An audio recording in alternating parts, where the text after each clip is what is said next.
All right. Good morning, everyone. Welcome to day one of Furniture Market here in High Point. We've had it's been an interesting week. How many people have power where they're at? All right. How many don't? All right. So yeah, it's like camping, and I'm not a big fan.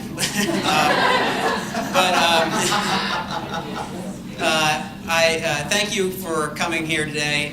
We're having a great session here with Nick. Just to tell you a little bit about Universal Furniture, if it's your first time here, we welcome you. There's a lot to see. The showroom itself is 118,000 square feet. As you probably can tell when you walked into the lobby in the front entry, we have a great new collaboration with Coastal Living Magazine, which is available to view on floor 2. And if you want to see everything we have, just check in at the front desk. If you're not familiar with our trade program, it has a lot of benefits that help you hopefully do what you need to do and work with your clients. And then just overall, from a market experience standpoint, we have breakfast, smoothies in the morning, lunch, cocktails in the afternoon. If you need a place to kind of crash and recharge, we have the Steelyard Designers Lounge as well. So make yourself at home, or kind of make this your campground during market. And we have electricity, so I'm pretty excited. So it's the little things. That's what it really is. It's the little things. We have at Universal, we've had a relationship with Nick for I think about 2 years now, and it's been a very good partnership. I'm sure you've all heard the Chaise Lounge Podcast, of which we are a proud sponsor, and have gotten to meet and work with Nick at a number of different events. And this panel itself is always usually a lot of fun and very engaging. Nick does a fantastic job. So I'm going to turn it over to Nick and the panel. If afterwards, if you didn't get scanned in, make sure you do that. We are going to record everything, and Nick or us will have that available for you at a later time. But have a great market and enjoy. Thank you. Well, thank you, Neil. Big round of applause for Universal. This is my home away from home when I come to High Point. We just kind of camp. We have a little area in the back. I just wish they had showers. The bathrooms are fantastic, but I just can't shower here. My team really needed it actually yesterday because we didn't have power up until yesterday afternoon. Well, welcome and thanks so much for taking time out. I know it's super busy when you come to market, and there's so many things that are pulling for your attention. And this is literally my favorite panel that I do all year long. Passion sucks. It's all about the money. Flack for that, but we're going to have some fun today. We're going to talk about what the meaning behind that title is today. And every time I do a panel for this panel, we always have a fresh set of faces up on the panel, and these are all folks that I know and love, and they all have amazing things to share with you guys. So we're going to jump in, and the first thing we're going to do is we're going to go straight down the row, and I'm going to ask you guys to introduce yourselves, and I want you to say who you are. Where do you live? Where's your hometown or home base? Are you a cat person or a dog person? And if you contracted a rare disease and you couldn't do interior design tomorrow, what would you do? Let's start it off. Harrison, go. Good morning. I'm glad to be here, I believe, Nick. My name's Garrison Hollinger. I have an interior design firm in Portland, Oregon. And I'm definitely a dog. I'm a greyhound guy. Good for you, cat lovers. Sorry, Jarrett. And if I had a, what? What's the question, Nick? You always do this. I know. You can do interior design tomorrow, basically. I would probably develop technology, software. Just random. Right? Get him. Okay. Hi everyone, I'm Jaretts Yoshida. I have an interior design firm in Brooklyn. We also have an Airbnb. We do house flipping recently, and most importantly, we're starting a new rug line. So that's kind of exciting. Oh my God, what was the other question now? Dog or cat? Oh, well, I love dogs and cats, and that's the reason why I became a vegetarian. When we first moved to my house in Brooklyn, we had 50 stray cats outside, and it was horrible. And so my partner and I teamed up with a nonprofit, and we spayed and neutered, not me personally, clearly, but we caught No, but I actually did catch, no joke, 50 cats with my partner, and we spayed and neutered them all, and my partner is the cat whisperer. So we found homes for 38 kitty cats. So, yeah, and they're not in my house, in other people's homes. And if I couldn't be an interior designer, sorry, so long-winded, I would probably make the rest of my brownstone into an Airbnb. It's really fun. So if you're not doing it, totally do it now. It's awesome. So, yeah. That's awesome. Hi, I'm Angela Harris. I have a interior design firm out of Denver, Colorado, so I'm in Nick's backyard. Literally, Like literally. neighbors. And we never see each other other. at market. It's crazy. Yes. And what was the question? Cat or dog? Oh, definitely dog. Definitely dog. I'm a golden retriever through and through. Yeah. And if I couldn't do design, it's so funny because we do interior design. We work with a lot of builders and developers. We also are doing product design now. We have a collaboration with Phillips Collection and Tile Bar that we're very excited about. But if I couldn't do all that, I'd probably travel the world and figure out how to design something. I mean, that's in my blood. Yeah. Good morning, everybody. Welcome to High Point. I'm Kristy Barber, and I'm actually based here in High Point, so it's nice to see all your smiling faces. I'm happy the power is back on.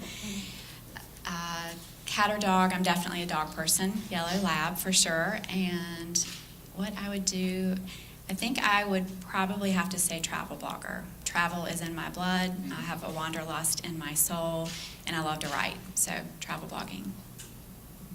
Okay, they've all stolen the travel. I'm Phyllis Harbinger, and I'm based out of Greenwich, Connecticut, so New York is my market, New York Metro. I'm definitely a dog lover. I love cats, but they don't love me. Allergies. But I love them, but I'm a dog person. I've had 3 Bichon Frise, and now we have a Wheaton Terrier who's delicious. If I had to do something else other than design, I think I would want to live and work in another country. And that would be Spain and Barcelona, and maybe doing product design and using my Spanish. So that's what I'd like to do. Gosh, it's really hard to get the designers to talk about something other than interior design. Interior design, what would you do? I would design furniture. Really where I was going with that, but that's okay. Super excited. Thanks so much for everybody taking their time today. So my first question, just so you guys, I'm going to prepare you. So Jared, you get the first question this morning. And I know, so I've gotten to know him over the last couple of years. I don't know how we originally met, but we got to hang out in New York one night and really get to know each other. We spent like 3 hours as I polished off a whole bottle of wine by myself. No, well, it was a sidewalk cafe outside Columbus. So it was a great evening, right? Yeah, we had a great time. So you do projects in New York and in Hawaii. Mm-hmm. First of all, why? And what's hard about doing that? I do projects in New York and Hawaii because I'm lucky enough to be from there. So any excuse that you can make, I think, to go to your hometown when you live someplace like New York, I mean, it's fun, but everyone here has probably been there. Be real. It's not someplace you want to be 24/7, 365. So to be able to go home and see your family and be in touch with them and be in touch with the ocean and nature, I mean, you're going to want to figure out a way to get a business there, right? So that's why. And what's the biggest problem, you said? What's hard about doing projects in both places? What's hard? I mean, you have to find staff that you can rely on, and I think that's something that we can all relate to in this room, right? How do you extend your firm as part of who you are and make sure it's reliable? And I think the reliability part is particularly challenging. The 6-hour time zone thing is actually also not fun. And going there every 2 months on a 10.5 to 11.5 hour flight. I just came back from Istanbul yesterday, and Istanbul is closer than Hawaii. So you can imagine that level of travel. If someone said, I'm going to Istanbul every 2 months, it can be exhausting. Yeah. But it's worth it. You get to see your family, so I'm not complaining. Yeah. Phyllis, next question is for you. Before you take on a client, do you vet them or qualify them in any way and prior to work? Yes, I think we all have our methodology for doing that, but I created a questionnaire a number of years ago that goes out. So before kind of a layering effect before a client gets to me for the initial get acquainted call. They go through the questionnaire, and if they're not willing to fill that out, they're really not meant to or contracted to work with me, so that's a big tell. And then we put in there what our minimums are based on room or square footage, et cetera, so that people understand what we're about. And for me, that vetting experience is good for them, and it's good for us because it qualifies the client for us, but it also qualifies them as far as whether we're the right fit for them. So that's how we do it. Kristy, we are all about, we're talking today about passion sucks, but what's gotten in the way of your passion for design as you've had to build this business? Fear. That voice inside your head that tells you you can't, you're not good enough, you're not smart enough, you'll fail, all the problems. I call her the bitch between my ears. I really hate her. And let's see, Creative Living. Who wrote Creative Living? I can't think of her name right now, but she writes at extensive length about fear and how to overcome fear and how to make peace with that voice. And I struggle with that, quite frankly. I'm really working on making peace with it because I really would prefer she completely go away. So I think fear. that's your blog because a lot of people have that, and I love the title. Kill the bitch between your ears. That's the way they block. Should be. I mean, seriously, look at Carrie. Yeah, I would tune in every day. I mean, I could have used her this morning. Yeah. Oh my gosh. Angela, you just follow that one up. Now in Vegas, you launched a collection with Phillips collection. Yes. First of all, congrats. Thank It was you. really fun to be at your party. Thank you. That was so exciting. Thank you for coming. But second, how did that come about, and how does it play out in the overall business plan? That came about because we are a firm that does a lot of kind of multifamily hospitality builder work. We had a partnership with Phillips for a very long time.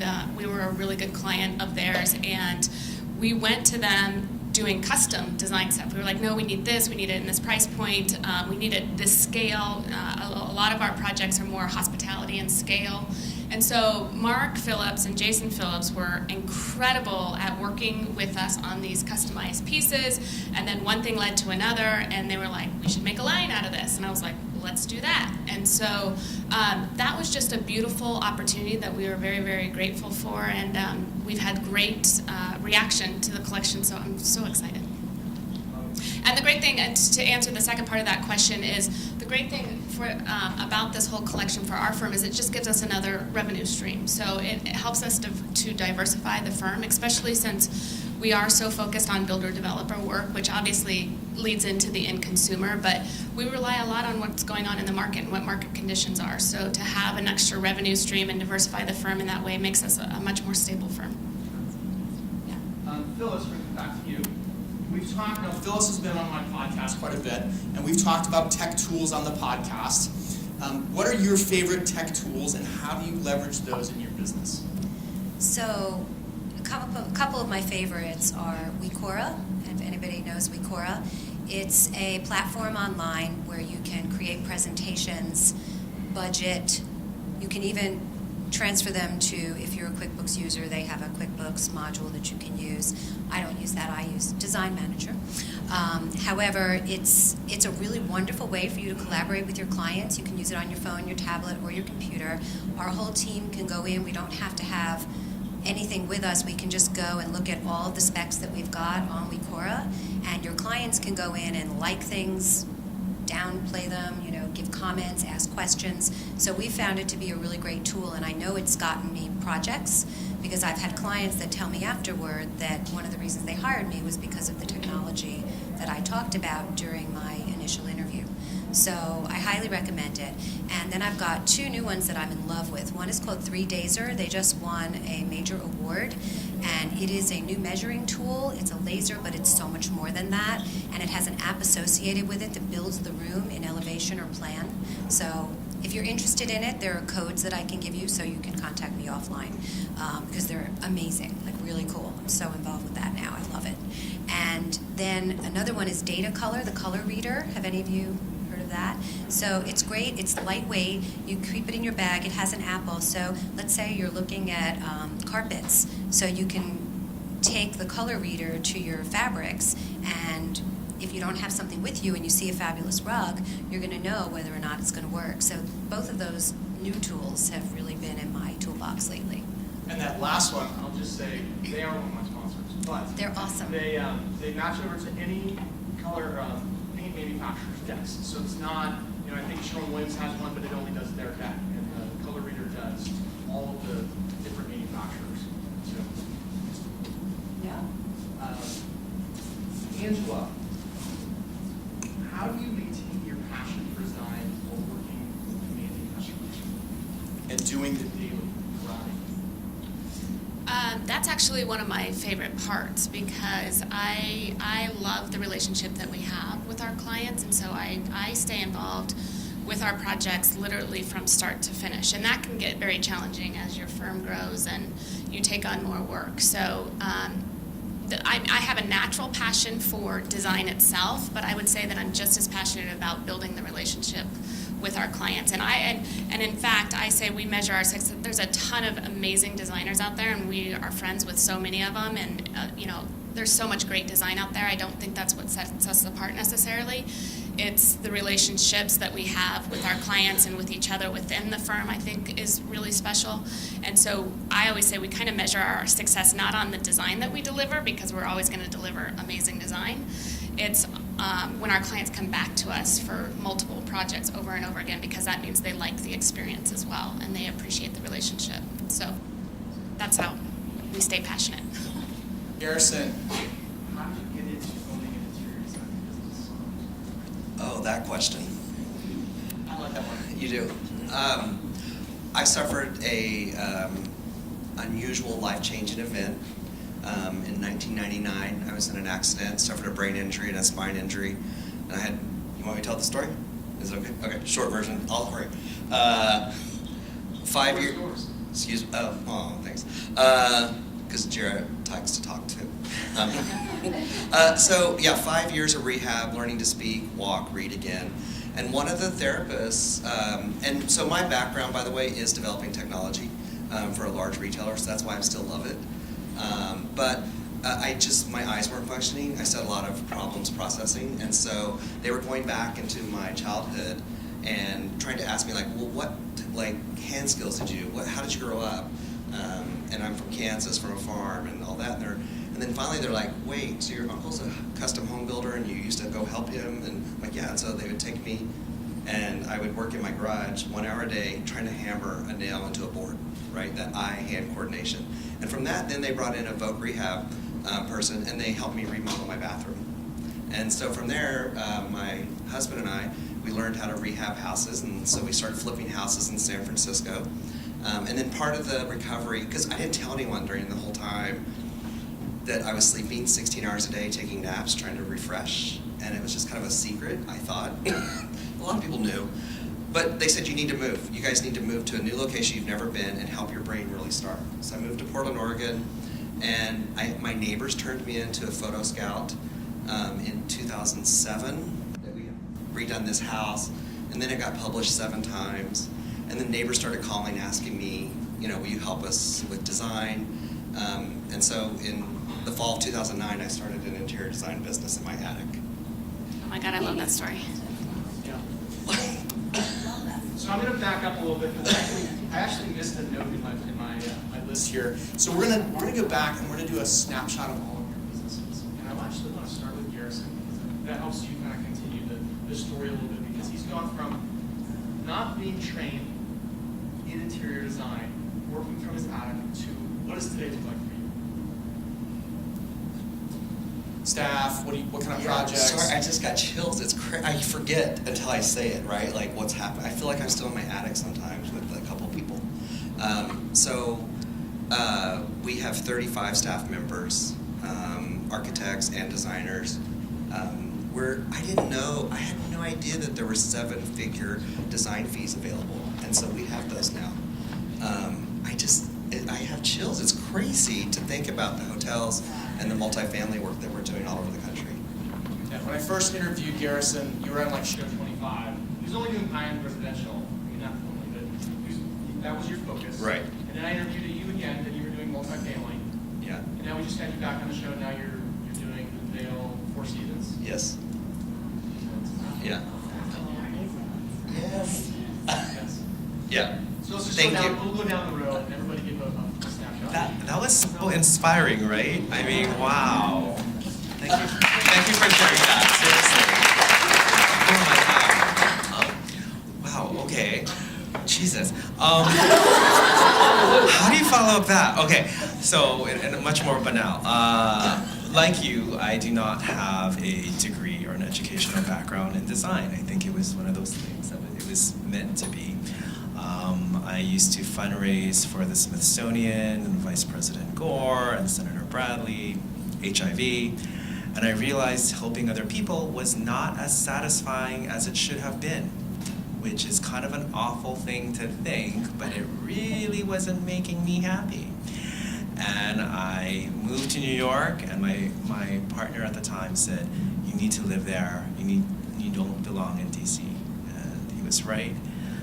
I got a job working for an interior designer who was neglecting his clients, and then 2 years later, and this was ridiculous. As an assistant, I was approached by 3 of my clients to start my own firm.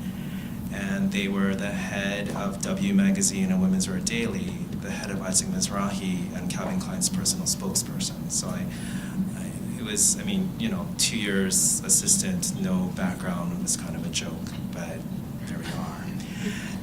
And, I didn't believe in myself either.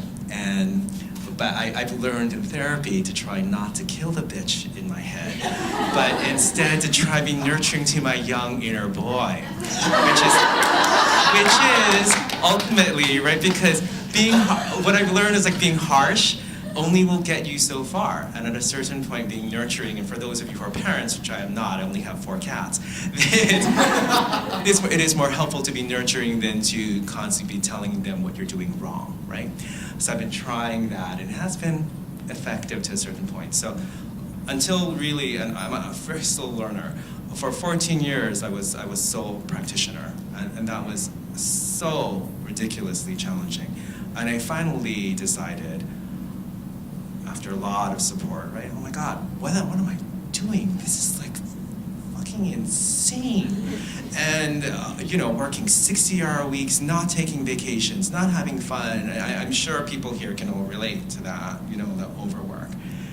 And so I started hiring people, and now within the last 3 years, we have 3 full-time and 3 part-time and 2 consultants, and it's been really nice. And I'm really grateful for all the work. But I'm so inspired by everyone on this panel. Oh my God. So anyway, that's it. Yeah. Okay, so I always grew up in a family business. My grandparents had 10 kids, so I was working since I was like 7, and that's all I knew. I knew family business. So I went out, I did the 4-year degree in business. I came out of school, I went to work for an engineering firm, and shortly there I was like, this is not for me. I don't know what to do with this. And so I went back. I actually went back for design for 2 years, and I literally just started. I quit my job. I got a job at a furniture store selling furniture, and just started falling in love with the products and the fabrics, and one thing led to another, and I just quickly learned that I wanted to do so much more. I wanted to do lighting and tile, and I just couldn't offer everything that I could do. My potential wasn't being filled with just working with just furniture and accessories. So I actually quit my job. I moved back in with my parents. I slept on the basement floor. I spent like $500 on business cards, and I was like, I am gonna open an interior design firm. And so that's what I did. And one thing led to another. We started actually working with residential clients, and then we started working with real estate agents, and real estate agents led us to builders, and then builders led us to developers, and now we're just a firm that focuses solely on new product, renovation product, but all builder developer work. We do some very high-end custom residential. If it's, like one of our builders is building some custom home on a lake in a country club, we'll do that kind of work. But other than that, we are very much a market-driven kind of builder-developer firm. And that's who we are. And then recently there was an acquisition? Yes, so we have 57 on staff total. And our firm's a little bit different in the fact that it's not just, I felt it was very important to me to hang on to that family business kind of aspect. And now I'm going to get all choked up. But we are very much a family business, and so I structured the firm around a leadership team versus any one person. I didn't want to make all the decisions in a bubble. I wanted to stay engaged with every single project that we brought into the firm from start to finish. So our clients reach out directly to me for anything, and in order to do that, you have to surround yourself with incredible people. And so I found 6 of my closest friends and incredible people, and we kind of capitalize on their strengths. We have one guy that handles our marketing. We have a guy that handles our operations. Carrie does our business development, and then we have a VP of operations and a VP of creative. So at every different touch point of the organization and the business, I still get to stay involved in the business side, but as much as I get to stay involved in the creative side, and that was important to me. And we're just one big happy family over there. Well, most days. Congratulations, that's amazing. I too was very heavily influenced by family. Probably the most strong role model that I have is my grandmother, who out of her 101 years of living was married only 11. She was widowed at an early age of 43. She raised 3 beautiful girls.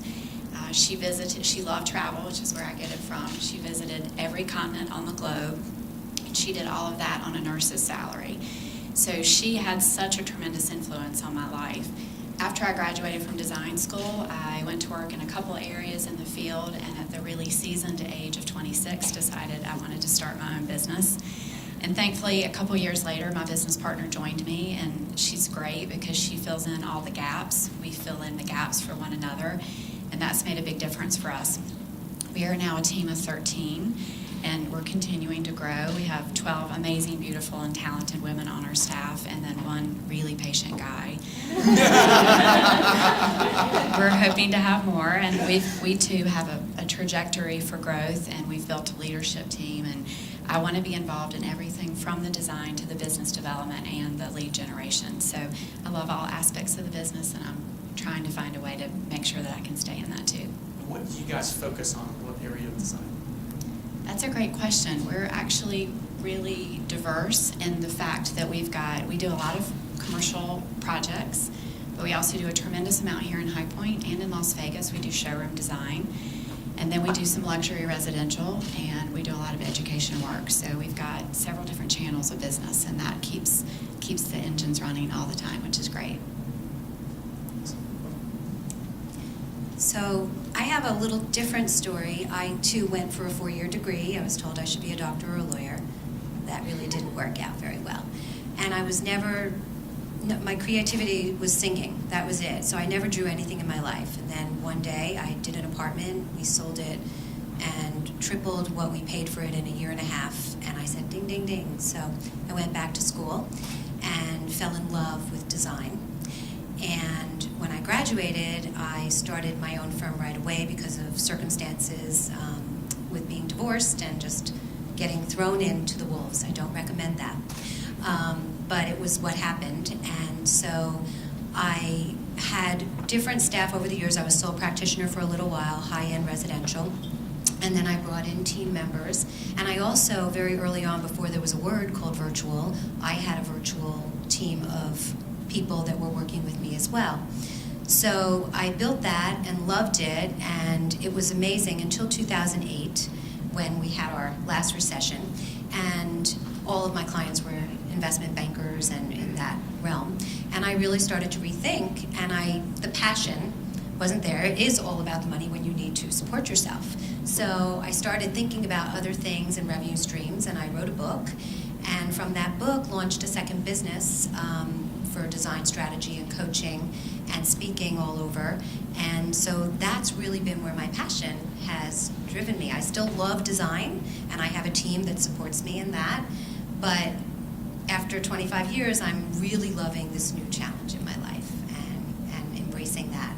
So I think it's interesting how life takes you on a little journey and that you have to look for the signs. Jarrett, you work in the cutthroat jungle of New York. Did I ask that one already?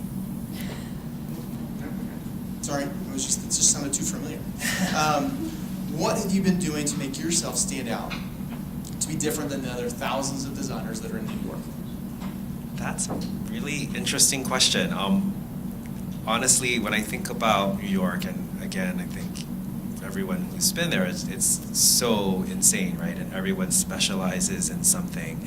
And I do feel, echoing what you were saying earlier, it is really about the relationship between the client and the designer. I am realizing more and more as I get older that ironically, it is not about how beautiful you make the space. They don't really care as much as we do. They simply don't. They either don't know how to do it or they just don't give a damn enough. And so it is far more important to have them feel good about themselves as much as one can without being their therapist, right? And that's been it. I think that's been, for me at least, what I've been focusing on. And I think a lot of firms I know still are really, driven by how beautiful can we make it or how status conscious can we make it. And I think in New York, unlike I think a lot of other cities, it's particularly acute as a problem. How much money have we spent? How expensive does this look? How glamorous can it be? How luxurious can we make this look to our friends? And I've stopped focusing on that, which has been a really interesting emotional exercise for me, even more than a business one. So, yeah. Garrison, since I first had you on the podcast, your business has transformed a little bit. Why the shift from only residential to these other aspects, and how has that impacted the business? I think whenever I transition, it's because of a talent that a member of the team brings on, right? So early on, I think in year 3, this is year 8 of my business. In year 3, there was a lady that moved back to Oregon from New York. They were ready to start a family, and she had lots of workplace and multifamily experience. And she's like, we should do it. And then 4 years ago, a lady joined us, and she had a lot of hospitality experience. And she's like, we should do hospitality. I'm like, oh my God, I don't even know what that means. So, is that okay to admit? But right, right. Well, I think again, I'm a leader. That's what I love. I'm all about the relationships, and I'm about leading and bringing people to the best of their ability. So for me, our transition was we also had to diversify and make sure that we did protect ourselves. Should there be another microclimate that hits us? I'm really always worried about it. Maybe a little too much. I always want to diversify as much as I can. I'm not into branding and developing product. It's not really my thing. Maybe I probably just don't have those talents, right? And maybe someone will join my firm and I'll have that all of a sudden. Just keep at them. Yeah. You'll be 50 soon. No, you've been saying that for 2 months now. Kristy, next question's for you. You have also built a great team behind you, but I know that culture is super important to you. How do you do that, and how does that impact the business? Culture to me is everything. That's how we have led our company. That's how I know when I walk out of the room that we're all speaking the same language. So Kristy Spangle, my business partner, and I did a lot of soul searching and digging deep to find out what our personal core values were. And once we found and identified what was really driving us, which was integrity and trust and relationships like everyone here is talking about today, that was really easy to share with our team and articulate what those particular values are. It's so important to us that we focus on it weekly, monthly, yearly. We have all types of culture type events so that we keep those thoughts and ideas present on a regular basis with each other and with our clients and the people that we deal with on a daily basis. So it really is so important to us, and I have some of my team here today, and they're all smiling because it makes a difference in the work environment. And I know that I'm looking to build a business beyond me, and I want to be involved in so many parts of it that I want our team to embrace that and to have ownership in that. And I'm a big Simon Sinek fan, and he says it's really important that we all have the opportunity to feel a part of something, not just have a part of something. And to me, that's part of what culture is. Phyllis, we've all heard that the best kind of business is repeat business. How do you make sure that clients come back and that they're referring you? So I was just speaking with our colleague Susan last night about this, and right now 95% of my clients are repeat clients, second, third, fourth time. And one of our old mentors, David, told us that 80% of your business comes from 20% of your clients. So we all know that to be true. And I feel that when you establish a relationship, I mean, we're therapists, we're everything to these clients that we have, that they know and trust you. And while things may be different as they're in different life stages, it's still that relationship that you have. Always reaching out, birthday gifts, holiday gifts, making a lunch date with someone, see how you are. Just a call, see a post, write something to them, thinking about you, so that you're always front of mind, so that when they are ready for a refresh or a reno or a move, no matter where it is, you are that person that they're going to call and refer. And so to me, I call them my heritage clients, and that's really important. Like, you have heritage furniture, so, not what the new generation wants to be in disposable furniture. I believe in heritage furniture is more sustainable. I believe in those sustainable relationships with our clients because that's what really drives my firm. And I love that. I love that I'm surrounded by people that I really know and love and can work with them again and again. So, and as far as the fear goes, one of my mentors told me many years ago, if it doesn't scare the you-know-what out of you, it's not big enough. Angela, next question is for you. How do you balance being a mom and growing a successful design business? And by the way, you guys have to go see her website, and they've done some really great video, and I love when I see video of people's personality, and that's where this question comes from. Trio TV. It's very tricky. I mean, I think that that's the biggest challenge that I have during the day, and I think that the biggest lesson that I've learned is not to be too hard on yourself, because you're always, you want to make sure that you want to be the best mom that you can be, and the best wife, and the best business leader, and the best designer, and if you give yourself all in those capacities and you're present in the moment, I think that's the biggest thing. And then, of course, you work with incredible people that remind you every day not to beat yourself up, and that you're doing the best that you can. And, I think I have been very, very fortunate to be able to work with the people that I work with, both internally and externally. And again, without that kind of support and without surrounding yourself with incredible people, we also use outside consultants like Inc. PR and Courtney, who really support us every day, all day long, and that allows us to be present in the moment, because you have other people that really are supporting you in a different capacity. So I'm very grateful, and it's very tricky. There's not enough time in the day. Yeah. Jared, how do you balance the need to make money, because we all have to make money, and your passion for design? Interesting question, because I used to not do that at all. And what happened was I was so focused on design, and I made stupid errors like paying for things for clients before they had paid. And that was financially devastating. And I'm still surprised that I have a firm today. How do I balance that need? again, I think it was a lot of soul searching. It's interesting. This sounds like an Oprah panel today, and all we're talking about our feelings and how we grow.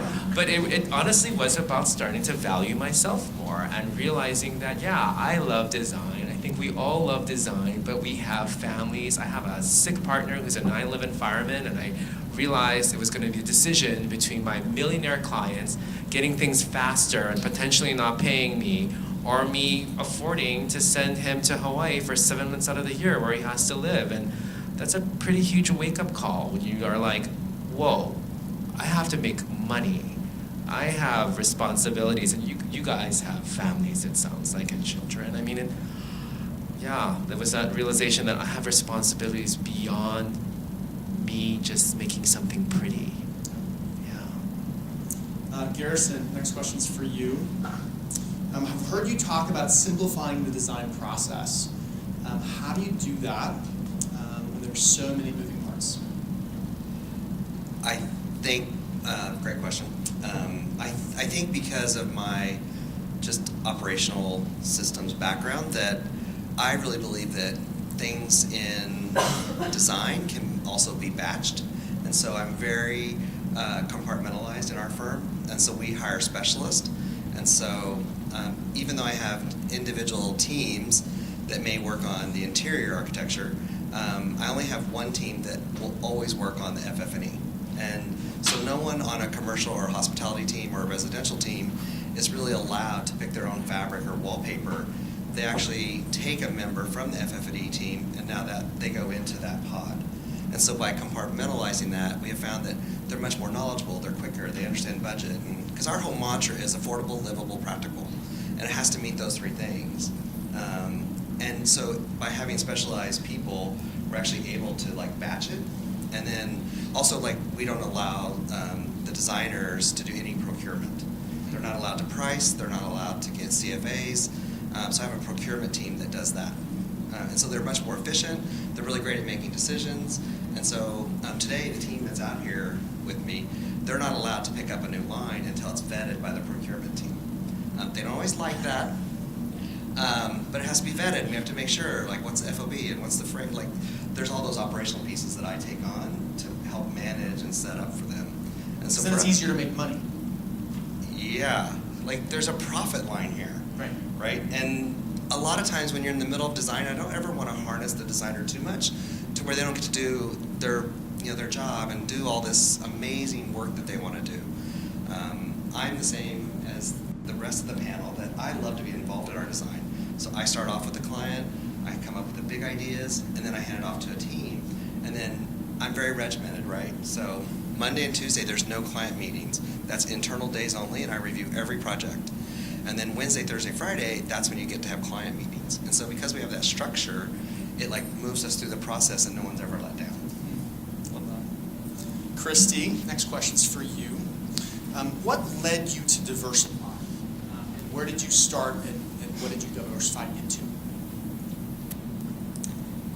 Is it okay to say gut instinct? I mean, that's truly, I did not feel comfortable having all of our eggs in one basket, so to speak. There was just this visceral reaction to, if we're only doing one type of design and something happens, it's like the microclimates, right? So really early on, thankfully in my career, I was exposed to a couple of different project opportunities and job opportunities and worked with some really great people.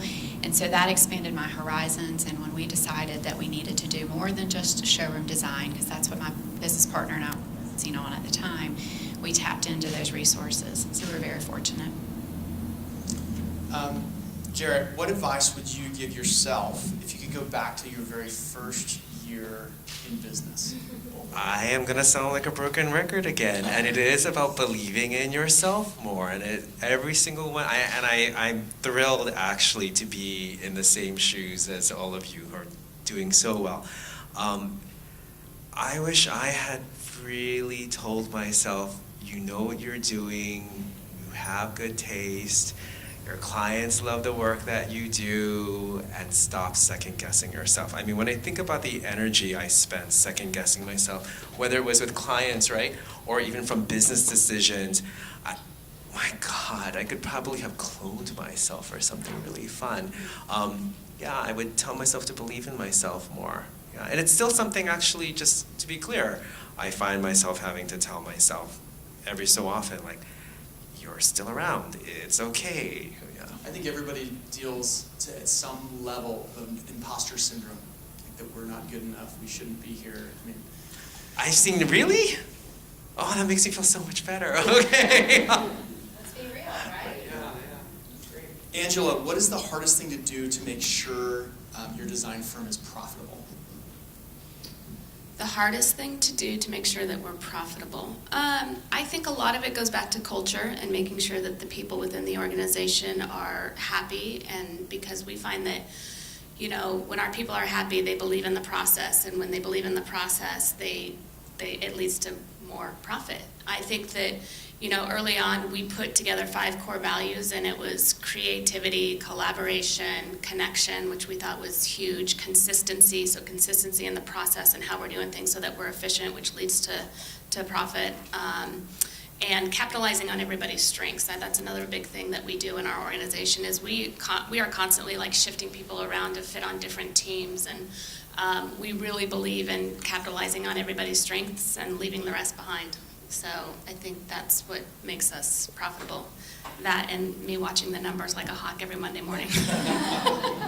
Gotta watch those numbers. Yeah. Garrison, how do you get so many projects across the country? Is there a strategic plan in place for that? Strategic. Maybe I'm not as strategic in planning. But you told me once. I know that there's an answer to this. We had a conversation about it, and that's what I'm trying to pull out. You talked about flying to different cities. Yes. So I thought that's where you're headed. Okay. Again, my fear is the economy, right? I'm always in fear. So you know how Sky's stressed- falling. And this week I felt like it fell, right? I was so freaked out with the stock market. Look at me. Oh my gosh, I gotta slow down. I'm like, and my husband's like, he's like, take it off your phone. Get rid of the stock app. I'm like, I can't stop it. Right? I'm always looking for indicators. Not that I'm gonna know what that is, but, right? But what I did is I looked at, I really feel like we're a sub-market, right? So Portland, Oregon, we're not like a top tier city. And so I always try to remind myself and the staff, because of that, we could hit a bump really quick and people freak out and like stop, right? Because I'm also, like, we're very market driven on who's gonna work with us and hire us. And so what I did is I stayed up one night late, I stayed up late. And I was on Orbitz, and I'm like trying to figure out where can we take flights that are 2 hours from Portland, and so the team can fly out for a meeting and then fly back and be with their family. And so I started finding these cities, and so then that's where I started approaching for business development. And so we kind of landed with Salt Lake City, Vail, Denver, some other unique markets. But that has then kind of led to this other unusual thing. I thought the boardroom is where referrals came from. It's not where they come from. I had no clue. This didn't happen until 2 years ago. It's the project manager, it's the site manager, it's the dude who's like working out on the site for 2 years. When he gets poached and goes to another company, he wants to take people he can count on. He takes his inner circle. And then I'm like in the boardroom. I don't have to like go ask to be in the boardroom. Like he brings me into the next company. And so it happened 2 years ago, the shotgun happened, is what I call the shotgun effect. It's crazy, right? So shotgun has tiny little tons of pellets instead of this bullet, right? And so like, boom, our business grew 8 times because of it 2 years ago. It was nuts. And so it kind of like, it backed it up. It's like, okay, there is an ROI on this. Yeah.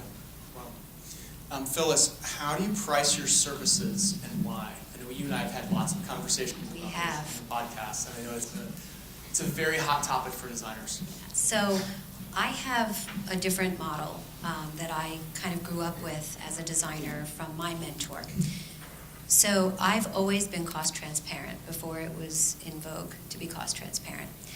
I've always had my clients pay directly to my vendors. I charge higher design fees, and then I charge a purchase management fee, which is substantial, and then ancillary for contractor services, etc.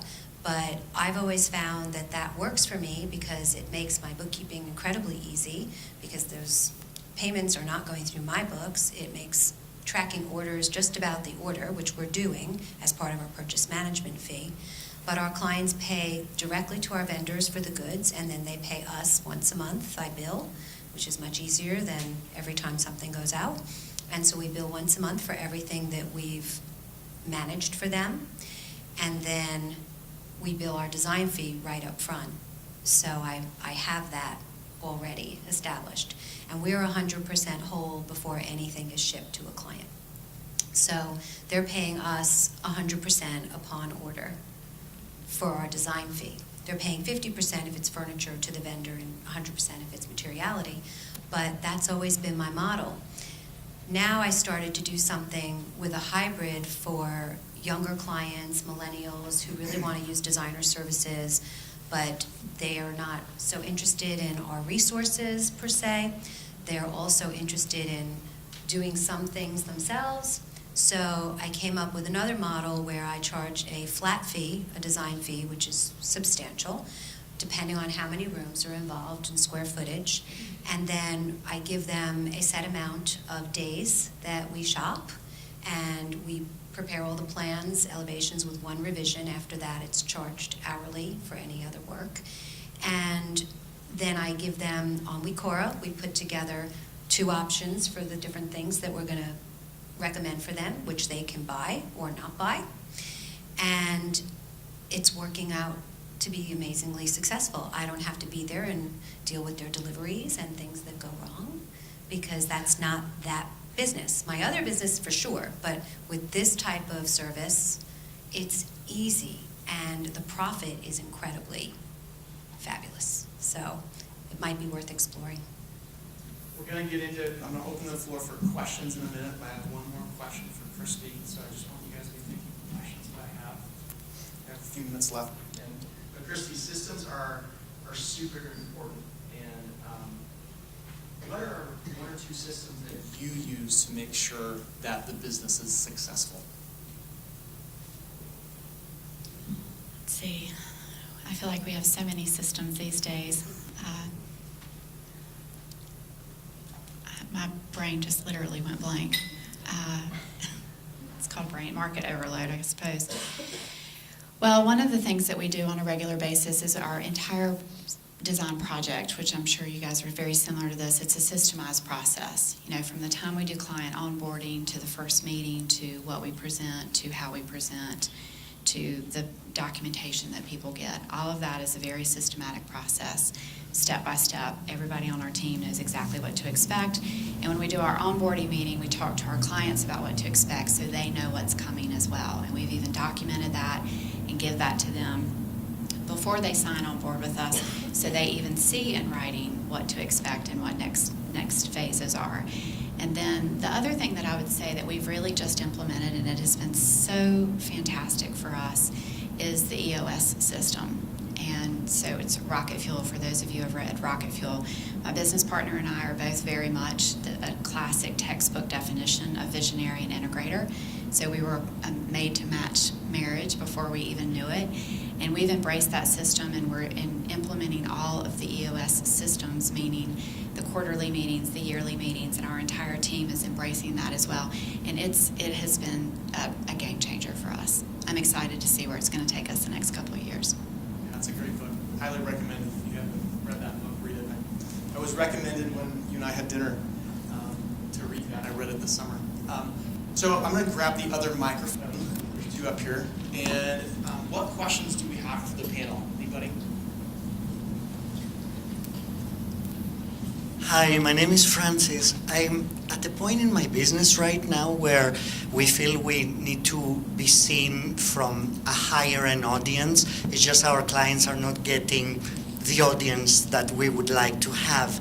And I wanted to ask you, was there some point in your businesses where you invested in business growth or PR that was simply not in the budget? Like, did you ever put yourselves in high financial risk to take your business to the next level?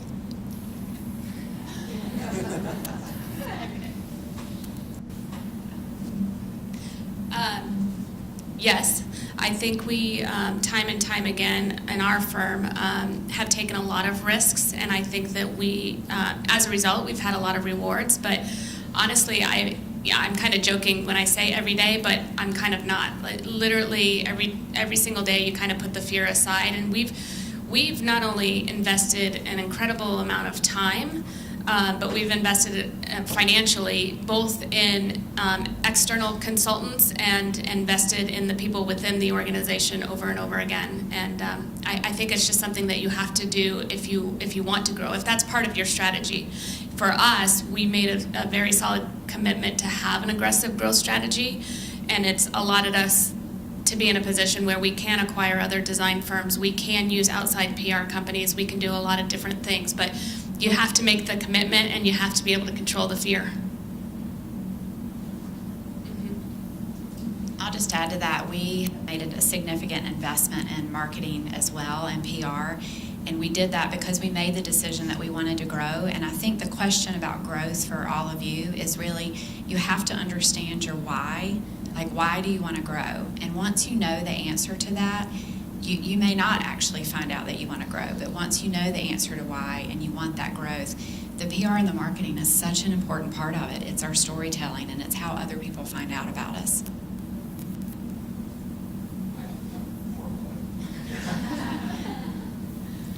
Any other questions?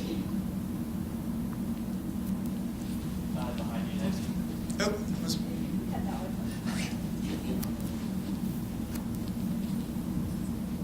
Hi, for any of you who have business development members on your team, how has that changed your business, and how much is dependent on you acquiring new business or your business development person? And maybe just talk a little bit about that.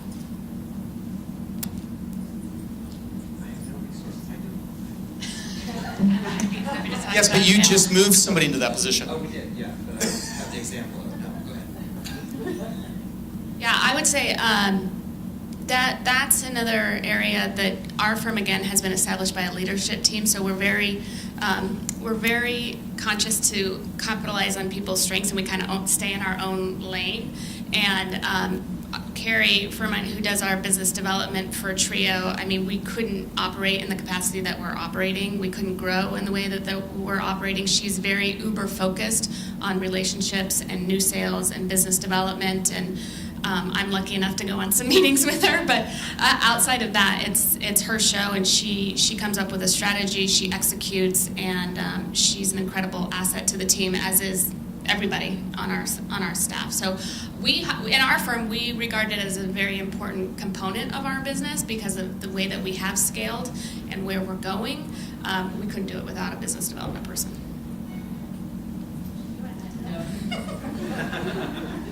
Hi, I'm Deb Mitchell. I'm actually not a designer. I am a copywriter. Hi, Kristy. A copywriter and a ghost blogger for interior designers. So that's always kind of my focus and thought process is your challenges in marketing and what people like me can help you with more to get your names out there, to get the clients that you want and need, that not only have the budgets but have the core values that you all have, because as you all are saying more at the beginning of the talk, but how the relationships matter so much to the end results and the ongoing business and all that kind of thing. So that's really my question is, what are your challenges right now, do you think? And several of you have marketing teams and that kind of thing, but as business owners, what do you think matters at every level of business for marketing? What kind of help do you most need? Does that make any sense?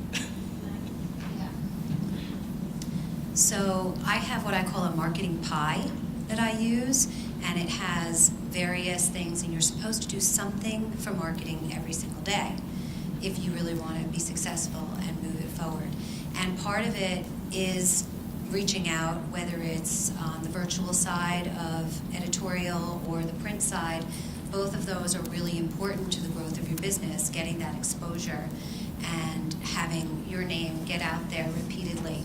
Spending the money on your social media is really important, in my opinion, right now.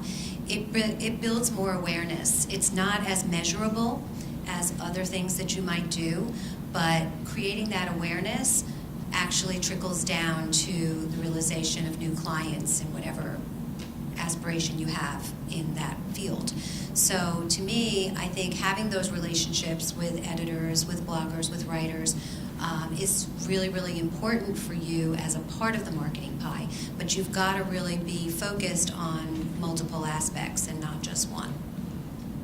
Can I add another layer to that? Because marketing is really interesting for us because we spend a tremendous amount of money on marketing. And what I would say is it's kind of like being a parent, right? What's right for one child or one business is not right for another. And I think that's a huge, huge component. And to go back to your question as well, because I do think, what is the intention? What is the why behind the growth?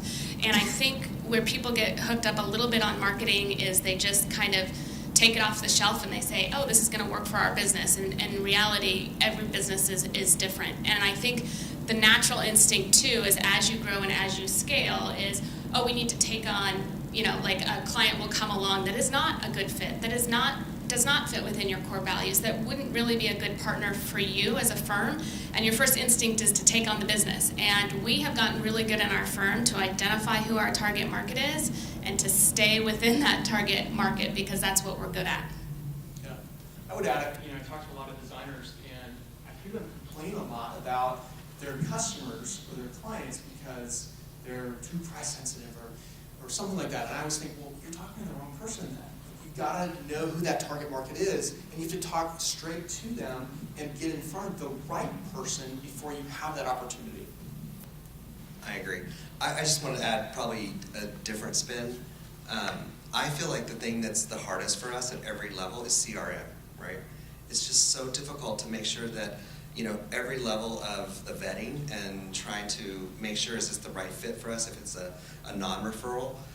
That is so hard for me to control, just to be really frankly honest. And I'm slightly a control freak. So there's templates and responses for every way and any way. It's bad. I admit it, right? Is that what this meeting is? It's intervention. But I think also that it's also hard to control the brand. What is your identity? And not only what is our mark, the brand mark, but what is our brand and who are we and what do we stand for? And it's in every image. And we were doing some print advertising 3 years ago. I did a lot of show homes, so that was I've never taken out a loan or an investment or a debt. It's embarrassing. I kind of got rid of my marketing budget. I think last year we were 0.5% of my total revenue. And it was just kind of this decision, I'm like, wait, I need to just stop and focus, and maybe that was part of it. Instead of just taking whatever was coming at me, like I should just pause for a second. And so we invested, one of the things we did to try and reach unique clients in the residential was we did show homes. But I got burned out because, of course, I got talked into doing 3 one year. It's like, who does that? Right? My staff is like, you're crazy. But I think that it's kind of like identifying what is your brand, who are you, and then how do you manage that client all the way through until they are signing the LOA. I think that's my biggest challenge. Well, thank you guys so much. Can we give a round of applause? Really amazing stuff. We'll hang out. There's lunch on the other side of the entryway. They always serve really great food here.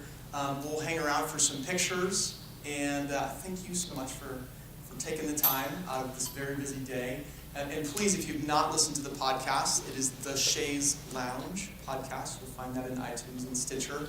And I believe everybody on the panel has been on the show, so you can go and Google them and hear their whole entire stories.